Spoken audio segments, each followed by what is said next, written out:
China is on the brink of collapse, and it seems there's very little that anyone can do about it. With protests breaking out all over the nation as a result of the nation's elderly crisis and the problems around it, it seems the CCP is reacting the way it reacts best, with unwarranted violence.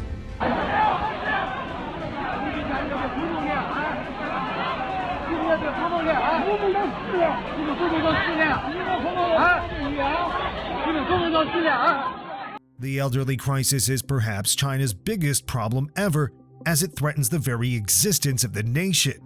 According to estimates done by the World Health Organization, by 2040, which is a few short years from now, Chinese citizens who are aged 60 years or older will number 402 million, almost a third of their entire population. In case you need clarity about this figure, that's more than the entire population of the United States from coast to coast. Just imagine it. A nation as large as the US just filled with retirement-age people. That's scary for the CCP. It's not that we don't love old people, but the imbalance that exists now is a problem for both the CCP and China's economy. This leaves us with quite a number of questions. What led to such a devastating crisis? How, if at all, can it be resolved? And most importantly, what does it mean for the future of China and the whole world, given how China is the manufacturing hub of the world? Let's dive right in and get into all of this today. Before we go on, I'm going to ask a huge favor from you. The trend on this channel is clear. Any videos that talk about the CCP or Chinese failings tend to get swarmed with negative comments from bots as a CCP strategy to stop the spread of information that they may view as harmful to their image. That's why your likes are necessary as they combat these bots and allow us to share these videos without fear or prejudice. So please drop a like. Okay, with that said, let's move on.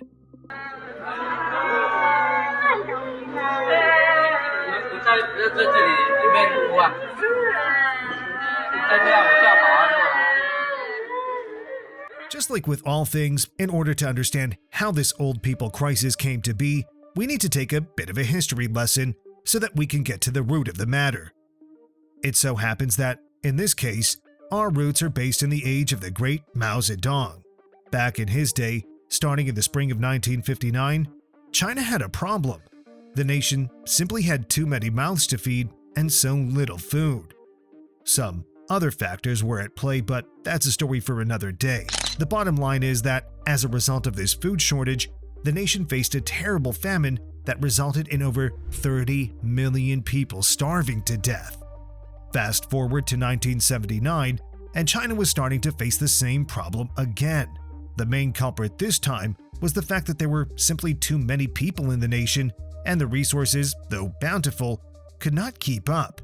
China was coming closer to the 1 billion population mark, and they needed to get on top of the situation, or else another famine would be repeated, and that was not an option for the CCP.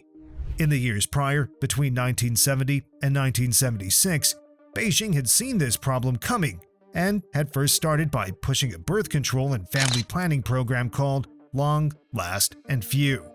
The general idea behind this was women should get married later and have long intervals between the children they had, resulting in fewer births. It worked for a bit, with the total fertility rate declining drastically from 5.7 in 1969 to 2.7 in 1978. However, it was still not enough. China needed a more drastic change to solve the problem they had, so they decided to switch gears. Under the leadership of Deng Xiaoping, the Chinese Communist Party launched a one-child policy, which limited the number of children a family could have to 1. It worked really well in urban environments, and most people became small nuclear families. The government made sure to make contraception readily available and incentivize those who complied. If you followed the policy, the government would subsidize your child's education, give you interest-free loans, and help you get jobs easily. That was the carrot part of it. After starting cute and friendly with the incentives, in the later part of the implementation of the policy, the government implemented the stick. It was here that they started to use abusive measures like forced termination and sterilization. quite harsh if you ask me, but let's not try to get into the human rights implications of this policy. We'll be at it all day if we do. Let's simply look at the facts of the matter. For the most part, China's twisted policy worked, and birth rates slowed down. By 2015, this figure had dropped to 1.67 births per woman, signifying the policy's success. What was not anticipated and accounted for at the time was the sheer fact that by having such a policy, you're bound to have a smaller base of the youth and a much larger base of the elderly in years to come. After decades of implementation, what we now have is a country filled with older people as compared to the youth. That's to say nothing of the gender disproportionality, where China has over 35 million more men than women. So, though China had won the battle, it lost the war, as can be seen by the fact that it has since tracked back on that policy, realizing how hopeless the situation now is, but it's too late. The effects can be felt, and the rapidly declining birth rate can't seem to be raised in time. With a good portion of China's population being elderly now, we have opened a can of problems that needed more than a band-aid. Let's take a look at some of the effects that this elderly crisis is having on China and the world as a whole. Since we will be using this term a lot, allow me to just repeat its definition once again so that we all move together. An aging population is created when the fertility rate continues to decline in a country. Don't get me wrong, aging is beautiful, and the gift of long life is a blessing. The problem comes when more people are going through this beautiful process and fewer are taking their place. To give a simple analogy, think of a factory. More products are churned out when raw materials are put into manufacturing. If there are no materials to make products, production dies out. I may have oversimplified my explanation, but basically, this is what's happening right now at an alarming rate. Let's get into the specifics of this. This demographic shift, as a result of the one-child policy that went on for almost 4 decades, has created what is called the 4-2-1 problem. It almost sounds like a football formation, but it is nothing so pleasant. What this basically is how many families now have only one child who is responsible for supporting 2 parents and possibly 4 grandparents. This, of course, places a lot of strain on the child, but what many don't realize is the strain that is placed on the grandparents themselves, the elderly population. We'll dive into that in just a few minutes as we go over the cultural implications, but for now, allow me to explain the economic factors at play in China. Much like the factory example I gave earlier, with a rapidly aging population, the number of elderly people is increasing while the younger workforce is shrinking. This creates a heavy imbalance, and instead of a balanced population pyramid, we're left with this. If you're looking at this graph and your heart is not pounding, then you don't quite understand the gravity of this situation. As China's population ages, the impact is being felt across various sectors, influencing everything from labor markets to healthcare systems. To start with, we're seeing a labor force shrinkage and a declining workforce in the eastern nation. As the population ages, the number of working-age individuals is decreasing. This ongoing trend reduces the available labor force, leading to potential labor shortages in key industries. That undoubtedly impacts China's manufacturing ability and capacity. Bear in mind that China is the manufacturing hub of the world, and it rose to that throne off the backs of cheap labor and its ability to mass produce. According to the United Nations Statistics Division, China's manufacturing input accounts for 28.7% of global manufacturing. Nationally, in 2019, 30% of China's GDP came from manufacturing. That just shows you how seriously China values this role both domestically and globally. If their key commodity, which is plenty of manpower, gets compromised, then they will likely be dethroned by countries such as India, which are nibbling at their heels, thus collapsing their manufacturing empire. I already mentioned in our intro how the World Health Organization estimates that 1/3 of China's population will be over 60 by 2040, which means that it is highly unlikely that they will retain their crown. The difference can already be felt. In 2016, China's labor force stood at 815 million workers, but declined down to 784 million in 2020. In 2023, That number was 5 million less at 779 million. The labor force participation rate has dropped from 77.8% to 75.5%, with projections indicating that the number is only going to plummet further. Naturally, as the workforce decreases, the manufacturing industry is going to be forced to shrink even further. Imagine how many billions of dollars the country is going to lose as a result of companies moving from China to other nations. That will have a direct effect on the investments in the nation. These investments made by other nations and companies into China are a key component to the success of China, so the fact that even more companies will soon begin to jump ship is worrying. This isn't a theoretical thing either. It has already started. Intel, Microsoft, Nike, Amazon, and Dell have all already signaled their intention to move some of their manufacturing out of China to different shores. These announcements mirror an ongoing shift in the global manufacturing landscape, where an increasing number of US companies are turning their backs on Chinese manufacturing. You know part of why these companies are moving out of China and costing the nation billions of dollars? Well, it's because China's production costs have increased as compared to other nations. That's where India, Vietnam, and other countries come into play. Funny enough, it's because of China's aging population that these costs have risen. You see, with fewer workers available because the labor pool is small due to, most people being old, companies are going the extra mile to increase wages to attract talent. In their defense, that's the only way to get capable youth at a time when the youth are protesting and not going to work for various reasons. We have a video on that you can take a look at after you're done here. It doesn't take a genius to figure out that higher wages lead to higher production costs and reduced competitiveness in the global market. That places China's economy in a more compromised position and creates an unending cycle of problems. With more companies leaving because of higher costs, the higher the unemployment rate gets, and so on and so on. It's a disastrous situation to say the least. When we talk about decline as a result of all this, we have to talk about what will happen to economic growth. Statistics show that a 1% increase in the aging coefficient will lead to a 0.38% decrease in economic growth. The culmination of the decline on all the other fronts will mean that China will suffer economically. Chinese citizens are in a lot of trouble if their government does not come up with policies to solve this aging problem quickly. On top of the negative effects on the economy, we also have the economic burden that the nation is being forced to endure as a result of China's aging population. You see, there's an increase in what is called the dependency ratio, and that's creating quite a problem.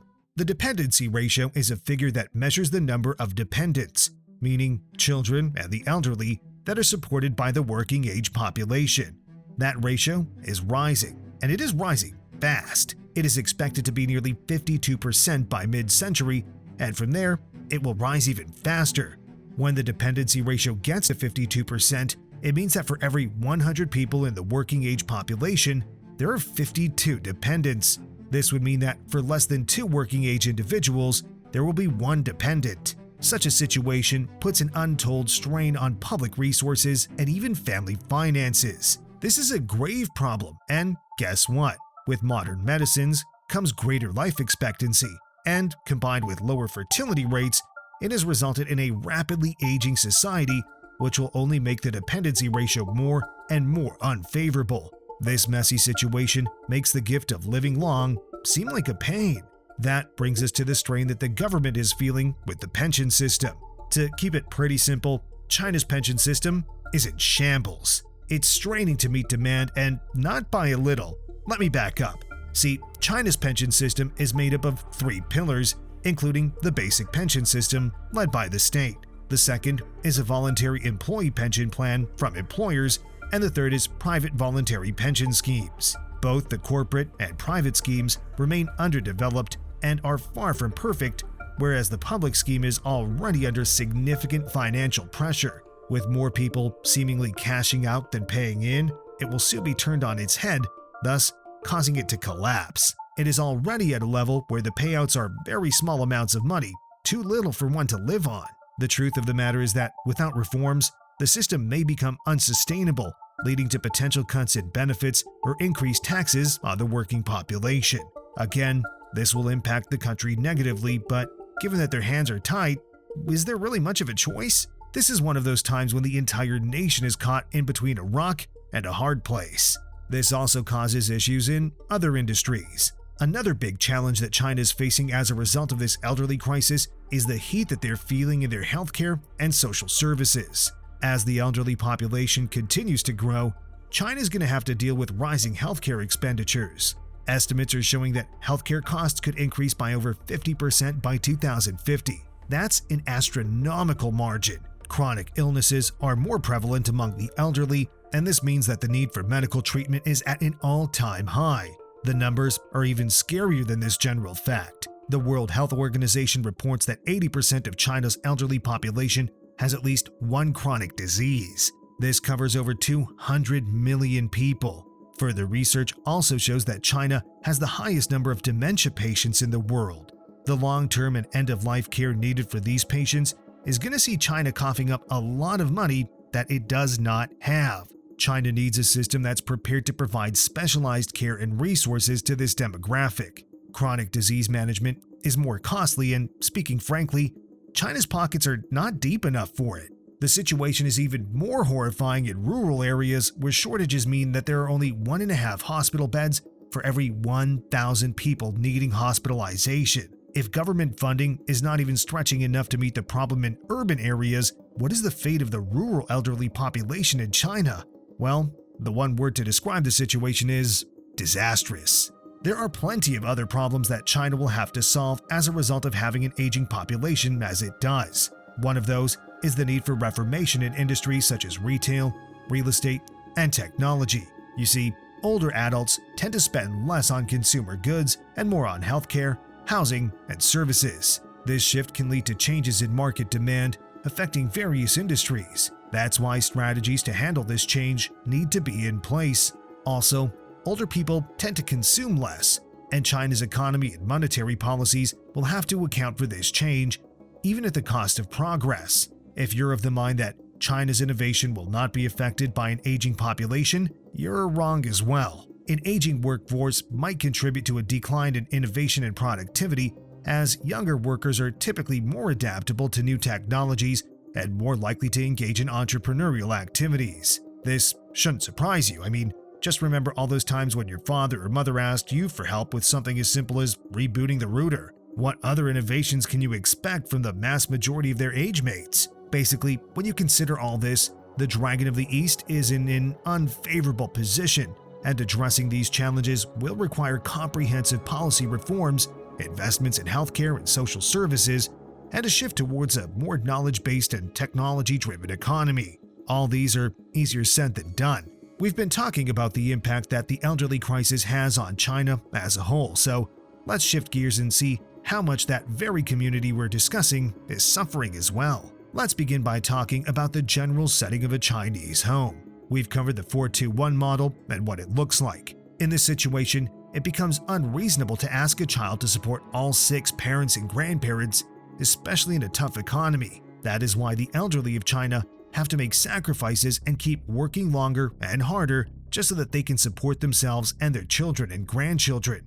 Because of the aging crisis, there is such an imbalance that parents and grandparents are now chipping in to help their adult children just so that they can stay afloat. With ever-rising costs of living, many young parents rely on financial support from their elderly parents to manage these costs. This lady, who was interviewed by BBC, is a reflection of what is happening in the nation.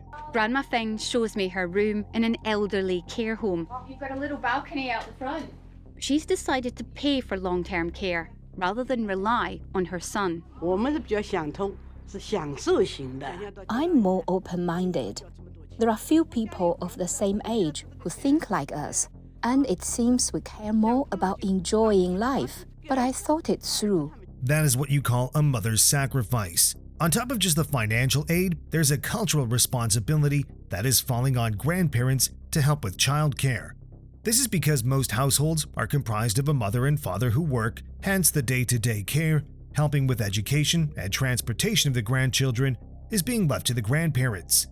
It might be hard to fully grasp this point depending on where in the world you're from, but in China, the concept of filial piety is strong.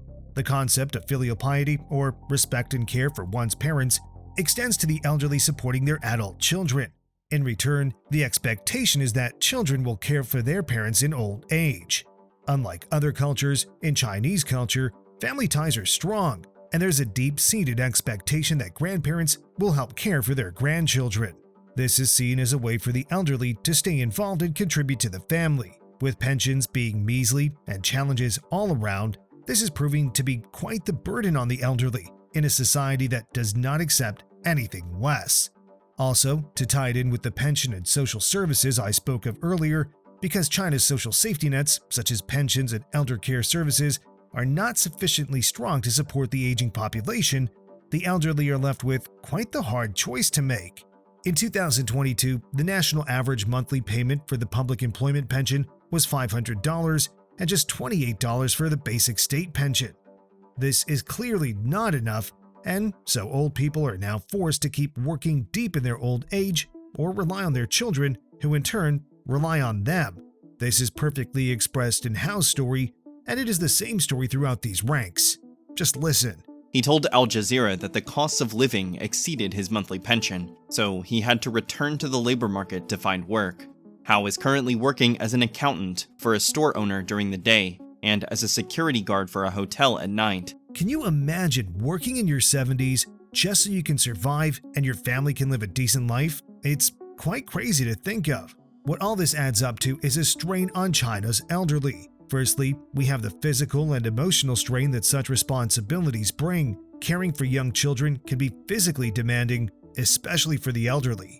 The emotional burden of feeling responsible for the financial and physical well-being of multiple generations can also lead to stress and health issues. At a time when you're supposed to be taking it easy, you find yourself plagued with chronic illnesses and still shouldering the financial responsibilities of your children. That's intense. Secondly, it should go without saying that when you extended your working life beyond the limits just to assist and support your family, you're going to intensify any health problems you have, and this reduces your quality of life. Despite these woes, many people do not quite have a grasp on these problems of the elderly, and it is this frustration that has them protesting in the streets and seeking a better life, seeking justice. The question is the CCP listening? Judging from our earlier clips, no. Despite claiming to be a government for the people, the Chinese Communist Party needs to make aggressive policy changes and rectify this situation so it earns such claims. That is the obligation that a government has to its people. If things continue as they are, with protests and violence being inflicted all around, then the CCP puts itself in a compromising position where civil unrest will take root at massive scales. In any case, the elderly crisis weakens the CCP, so you would think that they would be scrambling to fix this to preserve their political power. Speaking of power and might, we also need to remember that the workforce is not the only sector that needs the young and fit to participate. China's military will undoubtedly suffer too at the hands of this aging crisis. An increasingly aging population will mean a reduced recruitment pool for military service. Do we even need to get into how this impacts the safety of China on the world stage? The tensions are running high on the global stage, meaning war can erupt at any minute, especially with the instigations and provocation that China likes to throw around.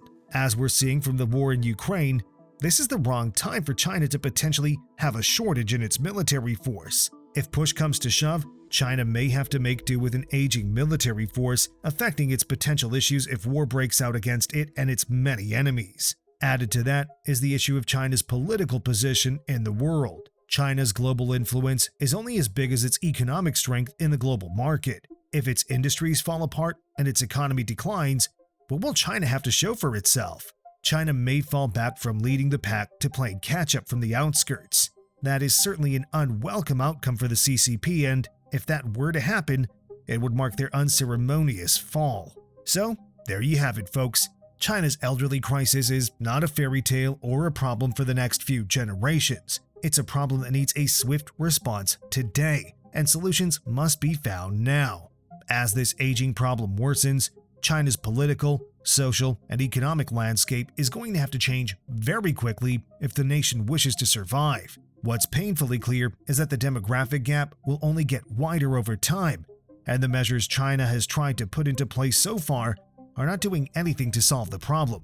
so they need something new on the table. One thing is for sure, the CCP will be looking at aggressive reformation soon, and we can only imagine what that will look like when it rears its head. Whatever the case, I'll be right here keeping you updated on the situation. Thanks for watching, folks, and we'll see you in the next one.